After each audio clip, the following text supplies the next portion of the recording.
Right on, right on, right on. Why eat sugar? There's a bunch of misinformation about what we need to eat to be healthy that has been floating around for decades. Because I've become unhealthy over the years, following the recommendations of nutrition promoted by our government and the health industry, I want to share what I've learned. I'm still learning and have been able to correct some major issues. Sugar rose to the top of the list when the issue of cholesterol and heart disease reared its ugly head. And sugar is a marketing strategy that is put in everything so you will consume product. It has never been promoted as a health issue, even though it is known by some that our health suffers from eating too much sugar. In 2023, that news gets less attention than it deserves, and there is a new surge of misinformation being circulated that low-carb diets are harmful and that not enough insulin is the cause of diabetes. And when you look at it from an unethical angle, clearly the fact that your body can no longer deal with all the sugar you stuff in your pie hole daily, there's no way your body can correct that imbalance. You've broken your system to your own demise. We've been led to believe that glucose is the preferred fuel of the body, both in brain function and performance. Athletes carb load. And if you do a search, it's a common result that glucose is the preferred fuel of the body and the brain. But is that true? So I want to talk about sugar, what it is, what it isn't, and then attempt to understand the problem.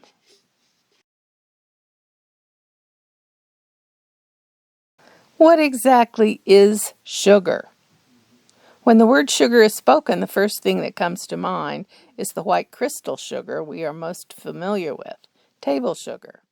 Table sugar, also known as granulated sugar or sucrose, is a disaccharide composed of glucose and fructose molecules linked together by a glycosidic bond. Sucrose is obtained from various sources, including sugarcane and sugar beets. It is extracted from the plants and undergoes processing to produce refined granulated sugar. Table sugar is soluble in water, has a sweet taste, and is widely used to sweeten a variety of foods, drinks, and even products, such as toothpaste. The glycosidic bond is a type of chemical bond, a covalent bond, that links a sugar molecule to another molecule, which can be a sugar molecule or a non-sugar compound.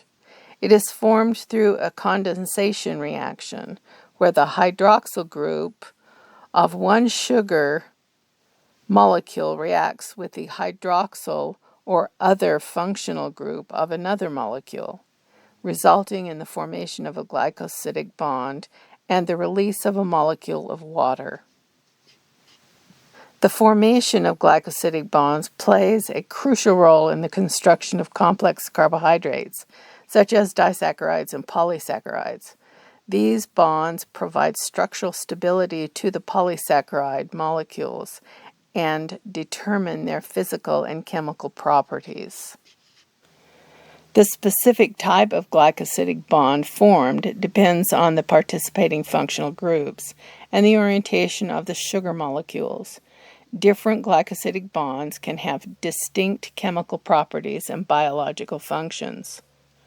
Overall, the term glycosidic relates to the formation and characteristics of the covalent bonds that connect sugar molecules in carbohydrates and other glycosides. A covalent bond is a chemical bond that involves the sharing of electrons, the stable balance of attractive and repulsive forces between atoms in that sharing.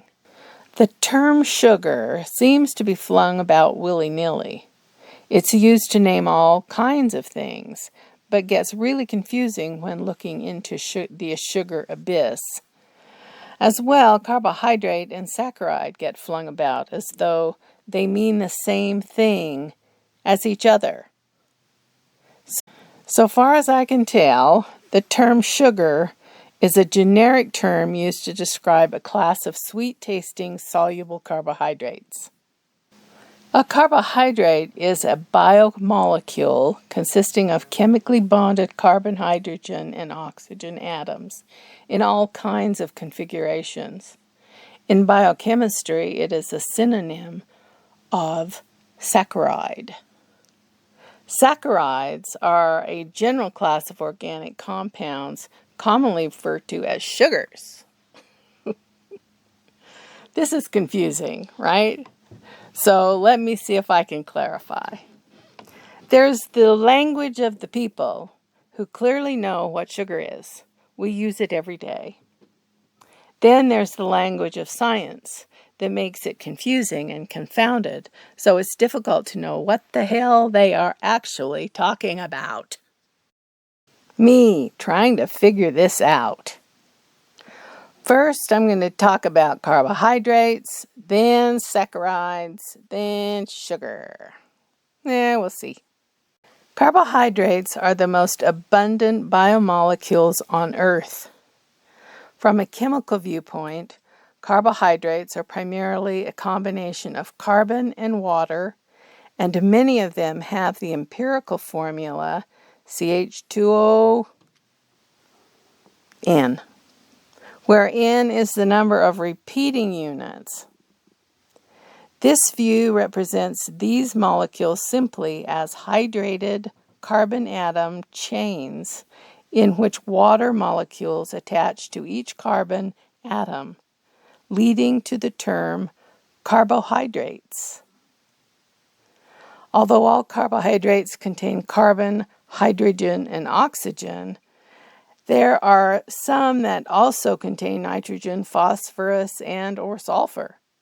Carbohydrates have a myriad different functions. They are abundant in terrestrial ecosystems, many forms of which we use as food sources. These molecules are also vital parts of macromolecular structures that store and transmit genetic information, such as DNA and RNA. They are the basis of biological polymers that impart strengths to various structural components of organisms, namely cellulose and chitin, and they are primary source of energy storage in the form of starch and glycogen.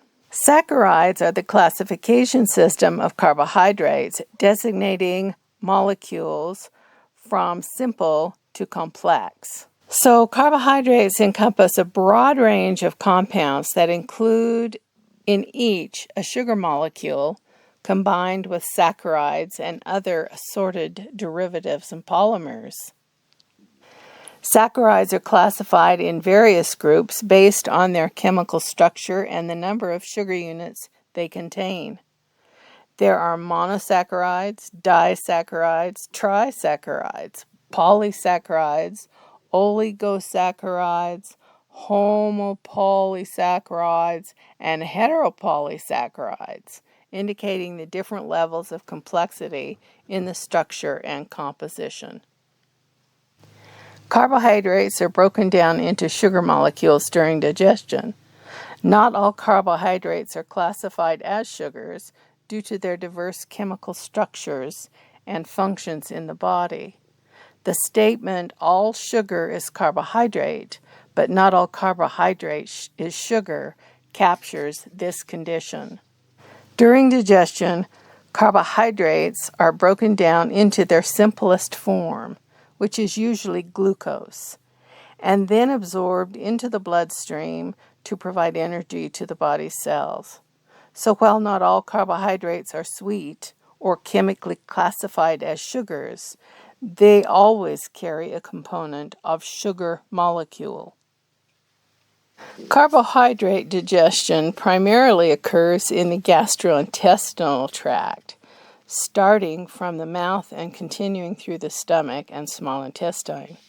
As we chew, amylase in saliva initiates the breakdown. The acid environment in the stomach halts this action. Once the food enters the small intestine, the pancreas releases pancreatic amylase, which continues the breakdown.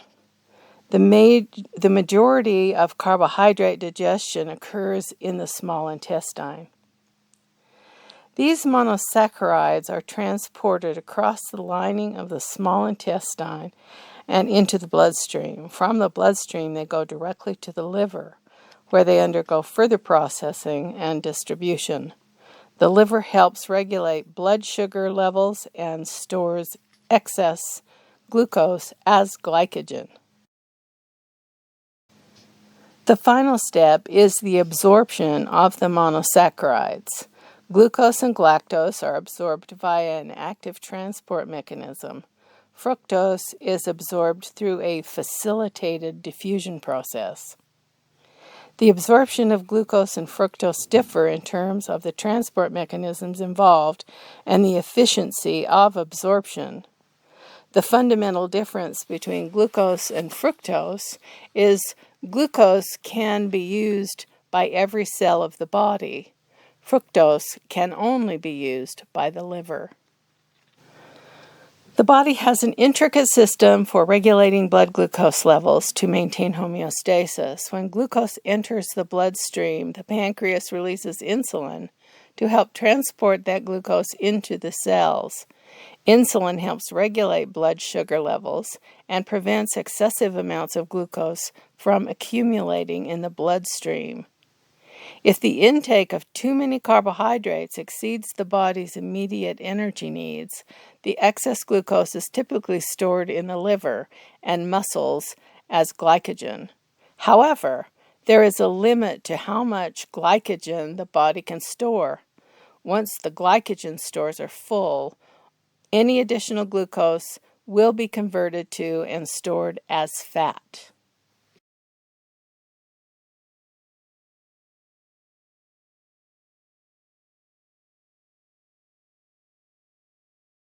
The majority of carbohydrates come from plant-based sources. The non-plant sources include dairy, honey, crustaceans, insects, fungi, eggs, and liver. Sugar is the sweet-tasting saccharide, which falls under the general category of carbohydrate. All sugar is carbohydrate, but not all carbohydrate is sugar. All carbohydrates contain in their makeup monosaccharides, along with other molecules chemically bonded, which through digestion are then disconnected into the molecules used in metabolism. Just as important as what sugar is, in understanding how to maintain health, we need to understand what sugar isn't. We've been told that carbohydrates are essential macronutrients along with protein and fat. But is that a fact? Turns out, through the process of gluconeogenesis, our bodies synthesize all the glucose required to maintain life and health. Eating exogenous glucose is unnecessary. All plant-based foods are unnecessary. We get sufficient nutrients eating fats and proteins because from those nutrients our bodies synthesize all the glucose needed. It is estimated that we synthesize 100 to 150 grams of glucose per day. And the amount of glucose that the bloodstream can handle at any given time is 5 grams, which is equivalent to 1 teaspoon of sugar. So when we consume too many carbohydrates, we trigger an imbalance that causes illness. Hyperglycemia indicates too much glucose. Hyperinsulinemia indicates too much insulin. When we eat carbohydrates, our pancreas releases insulin to maintain the balance of glucose in the blood. Over decades of consistent high consumption of carbohydrates, our systems attempt to keep it in check by releasing ever-increasing amounts of insulin. Too much insulin causes processes to become overstimulated, resulting in dysfunction. Insulin tells the cells to act or to not act. One of insulin's many messages tells cells to allow glucose in, but when the cell is full, it can no longer accept more and results in insulin resistance, which in turn causes fat storage as well as rising levels of glucose in the blood. One other issue regarding the importance of glucose is that our bodies prefer glucose as its main energy source. But the body has many sources of energy. Dietary protein has the highest oxidative priority. The role of dietary protein is to support tissue growth, repair, and other essential functions, but can also be broken down into amino acids, which can be used for energy if needed. In oxidative priority, sugars and starches are dealt with next. They are broken down into glucose, which can be used for immediate energy or stored as glycogen in the liver and muscles for future needs. Excess glycogen is converted into fat and stored in the liver as well as in adipose tissue. Fats are stored as triglycerides in adipose tissue and serve as a long-term energy reserve. Fats are only oxidized for energy when the body's glycogen stores are depleted. When carbohydrates are consumed along with fats, the body will preferentially use carbohydrates for energy and store the dietary fats. Adenosine triphosphate, ATP, is produced in cells through cellular respiration and provides immediate energy for various cellular processes. Creatine phosphate is stored in small amounts in muscle, which can be rapidly converted into ATP, providing short bursts of energy. Anaerobic metabolism occurs in the absence of oxygen. When oxygen is limited, the body can produce energy through anaerobic metabolism, which involves the breakdown of glucose without the presence of oxygen, resulting in the production of ATP and lactic acid. Aerobic metabolism occurs in the presence of oxygen. It is the primary energy production process during sustained physical activity and involves the breakdown of glucose, fatty acids, and amino acids to generate ATP. Glycogen stores in the liver and muscles can be broken down to release glucose for energy as needed. Ketones produced by the liver from fatty acids is used by the brain as a main source of energy. So what sugar isn't is essential. Yes, glucose is used by the body, but there are mechanisms in place to make sufficient glucose from proteins and fats. And here's the problem.